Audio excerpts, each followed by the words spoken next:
The wealth of a once great nation has been just out of reach for 400 years. It has inspired the search for Inca treasure.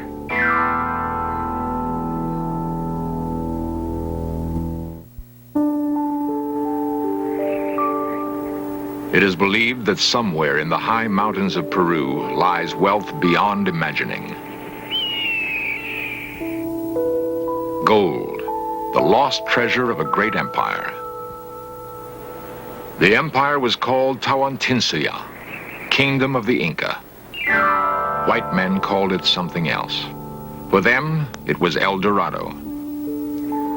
They found that the fabled cities of gold were real. But if the mountains could speak, they would tell a sad story. A story of lust and greed and treachery. But men have not learned to read the wind or the cry of great birds that soar over lost kingdoms. The secret is safe for a while yet. The green world between the peaks has not given up the treasure of the Incas. Men still search, some out of love for the past, some out of love for gold. Now the In Search of cameras come closer than men have been before to the heart of the mystery of the great Inca treasure.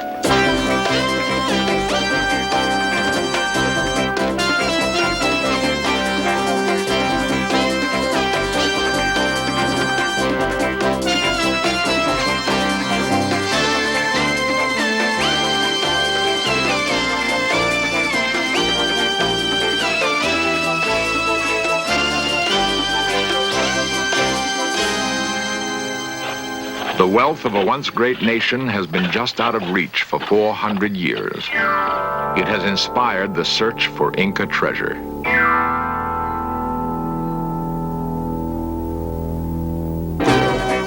This series presents information based in part on theory and conjecture. The producer's purpose is to suggest some possible explanations, but not necessarily the only ones, to the mysteries we will examine.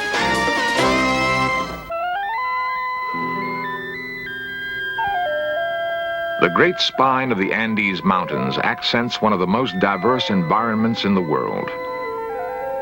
It is a land of many wonders, which has attracted the curious and the greedy for centuries.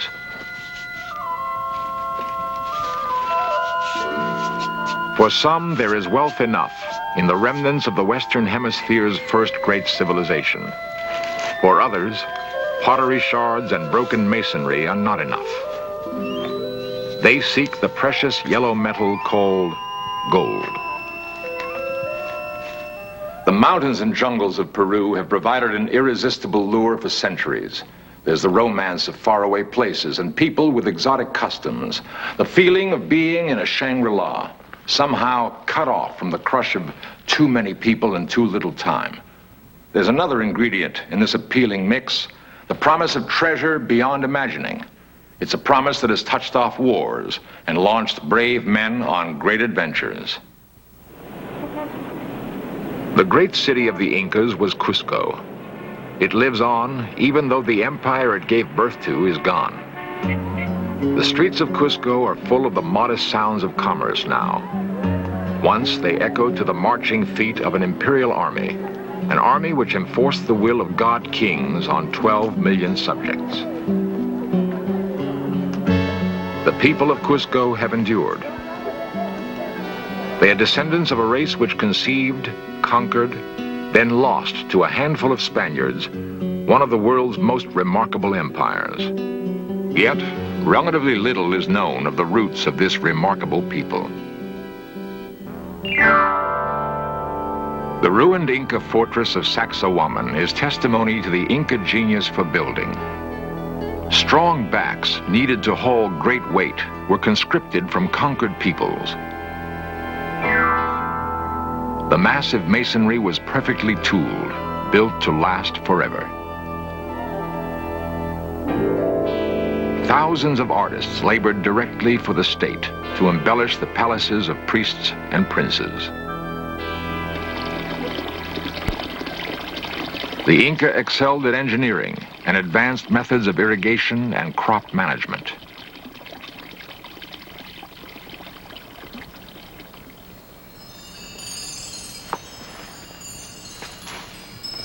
Even in death, the Inca were a proud and disciplined race. At the National Museum of Anthropology and Archaeology in Lima, Dr. Edward Verstellen and his colleagues inspect an Incan mummy. Much of what is known about Inca civilization comes from studying graves.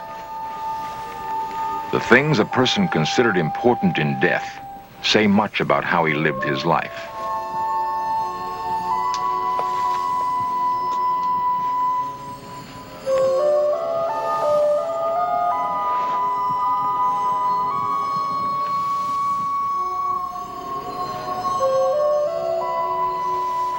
To touch things that were precious to someone of another time, another world. It is an irreverence born of a need to know. In the quest for knowledge, investigators must compete with those whose quest is for riches. There's a thriving black market in Inca gold and artifacts. This Inca might have lived in glorious times. He might have seen an empire created in less than 30 years, or witnessed the arrival in 1527 of a Spaniard named Francisco Pizarro. That arrival was barely 100 years from the Inca's explosion of conquest. But for the empire, that was all the time there was to be. In one of the most amazing events of history, the great and mighty of the Inca nation would vanish into the jungle, driven into oblivion by 180 men in rusting Spanish armor. Hiram Bingham was one of many who would devote part of his life to following the blurred trail left by the Inca. The young Yale archaeologist and explorer entered the Andes in 1910. He believed that the Inca must have built another great city once they abandoned Cusco to the Spanish. Bingham knew that Pizarro had held the Inca king Atahualpa captive, and that an enormous ransom in gold was raised to meet Pizarro's demands. But Pizarro had the Inca king murdered before the gold was safely in his hands. Bingham might have reasoned that to find the lost city of the Incas was to find the gold that had eluded Pizarro. The explorer devoted more than a year to his quest.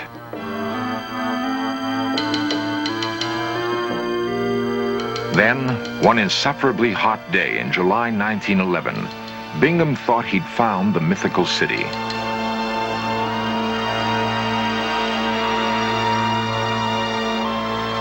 As Bingham approached the ghost city that would be called Machu Picchu, he was convinced that his long search had paid off, that he had truly found the last capital of the Incas.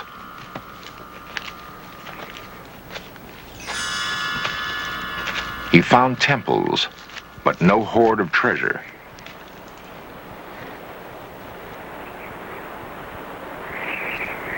Bingham wrote that he had never seen such exquisite masonry. Temples open to the sky, undoubtedly constructed for sun worship. Bingham was sure he had discovered the retreat where the last Inca kings ruled in the sunset years of their empire. The road Bingham traveled to the discovery of Machu Picchu was a hard one. The world celebrated his prize, and the young explorer became one of the decade's most appealing heroes. But Bingham was wrong. Machu Picchu was not the last capital of the Incas, the legendary Vilcabamba. Like so much about the Inca civilization and its celebrated riches, the truth remained just out of reach. What was needed was other men of courage and vision to pick up where Bingham left off with his remarkable discovery of Machu Picchu, to pursue his dream deeper into the Andean wilderness. At the San Marcos University in Lima, Peru, are the offices of a world-renowned authority on Inca history. He is Professor Edmundo Guillen, and he has devoted his adult life to solving the riddles that perplexed earlier scholars like Bingham. On June 24th, 1976, Guillen's work would make headlines around the world, and the In Search of cameras would be there to record his remarkable discovery.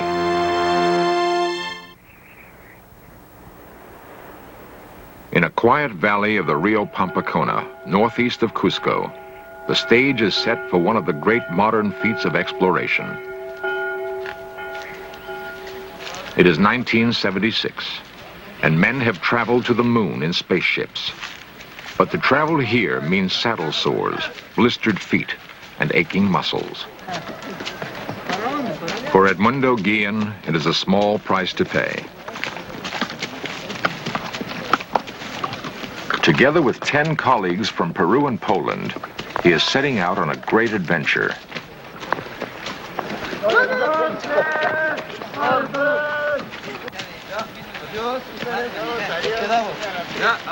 Guillen's mission is of more than simple academic curiosity. He is out to recapture a place and a moment in history. And if he can, to set the record straight on the final chapter of the Inca Empire.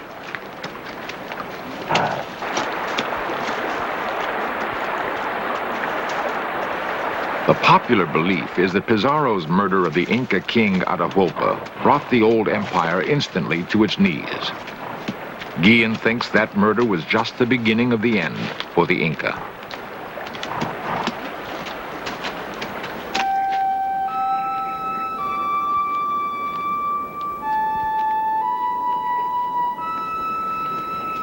Once over the first ridge from Pampacona, the trek begins in earnest.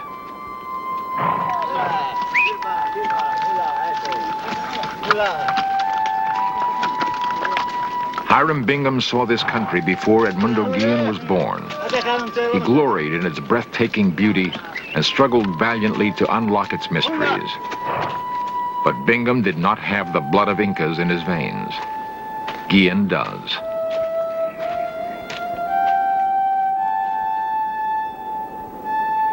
It is the culmination of years of research and planning, and of some extraordinary luck.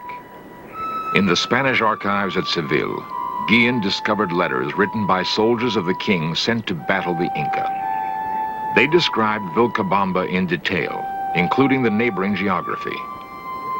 Guillen knows that the secret is within his grasp.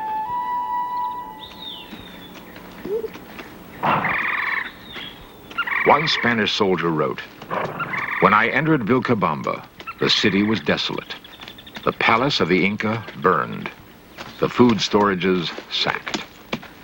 The letter was dated June 24th, 1572. Guillen vows he will re-enter Vilcabamba on the same day of the same month.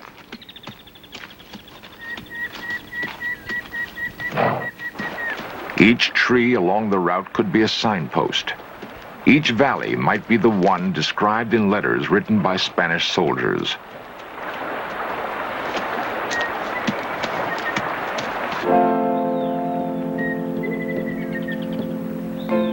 The painstaking research is paying off for Guillen and his band.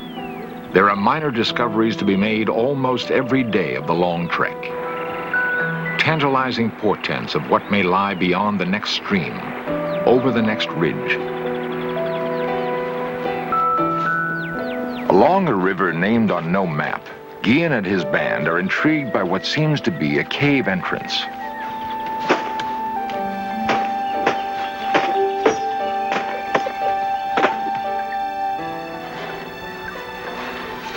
A crypt is discovered, its entrance long hidden by tons of debris. Guillen believes it may be the grave of an important person, perhaps a member of Inca royalty. It is clear from the discovery of the crypt that the end of Guillen's quest cannot be far away. He will return another day to excavate the site.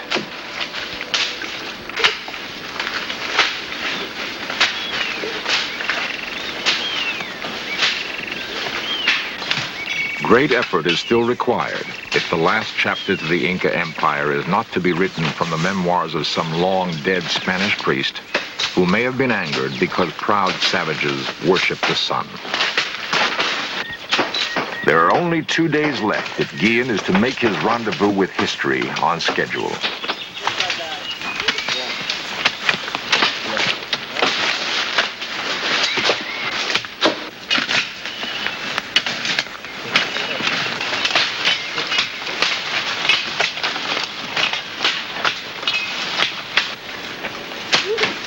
It is here, just as Guillen knew it would be. Vilcabamba at last. For everyone involved, it is the culmination of a great dream.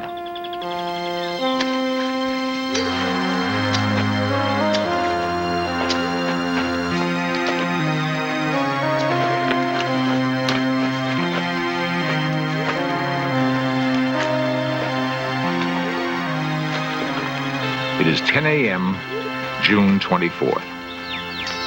Precisely 403 years have passed since soldiers of Spain sacked this city. Edmundo Guillen has kept the promise he made to himself. Vilcabamba is retaken. It is all here. The superb Inca masonry combined with a light and airy style of building open to the sky. It all started in the valley called Cusco. For a century, kings called Inca ruled from a city that was the marvel of pre-European civilization in the Americas. And there were the great fortresses like Sacsayhuaman. The long retreat of the Inca began with the coming of the Spaniards. But the glory was real. Even as they fought the Spaniards for control of their lush valleys, the Inca had time to build magnificent mountain retreats like Machu Picchu.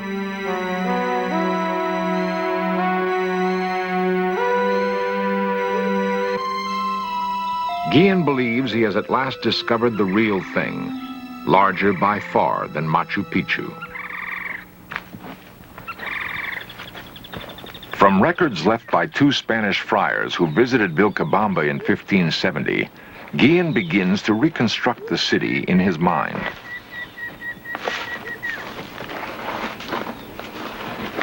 The roofing tiles he finds are evidence that the city was built late in the Incan imperial era. The Incas traditionally covered their buildings with thatch. The Spanish introduced tile.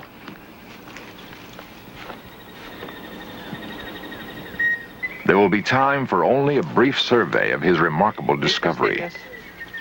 Later, others will come to assist with the detailed excavation necessary to piece together the last years of Inca greatness. The trained eye finds much evidence which helps date the construction of the long-hidden city. Almost everything Guillen finds seems to have been built about the same time. He feels this is a clear indication that Vilcabamba was hastily constructed as a refuge from encroaching Spanish soldiers. Yet the city's waterworks are as sophisticated as any in Cusco. After 400 years, they still work.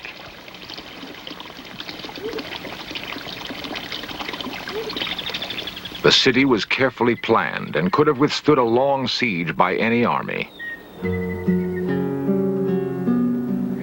There was the Temple of the Sun, perhaps as grand as any at Machu Picchu. Guillen finds evidence that it was faced with solid gold. Sun temples were both centers of worship and astronomical observatories. The placement of stones aided the Inca in studying the movement of stars. Their knowledge of astronomy was remarkably advanced. The Inca were remarkable builders, yet they never standardized their tools or techniques. They were familiar with higher mathematics and never invented the wheel. Like everything else Guillen has learned about the Inca, Vilcabamba will probably raise as many questions as it answers. The layout of the city seems to match the descriptions Guillen uncovered in the Seville archives. The discovery clearly puts Inca history in a different light. The Inca did not give up their empire lightly, Guillen believes. Time and their gods were against them, and they lost it all after a struggle Guillen estimates lasted some 40 years.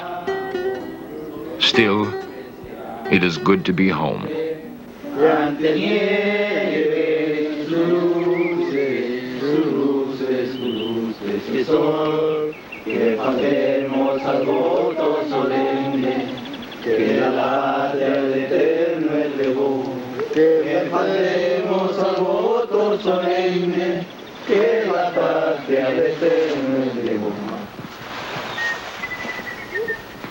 For the explorers, the occasion of Vilcabamba's discovery was both joyful and solemn. Fue ocupada por el ejército español. Ahora izamos la bandera. After more than 400 years, Guillen is reclaiming Vilcabamba in the name of the Inca people. Viva Vilcabamba, viva el Perú. Yeah. When Edmundo Guillen marched into Vilcabamba, the gold was gone. He believes the Inca may have dumped it into one of dozens of nearby lakes to prevent it from falling into Spanish hands. But Guillen discovered a treasure, nevertheless. His was the treasure of satisfaction and achievement, the treasure of writing a new chapter to the history of a proud and brilliant people called Inca.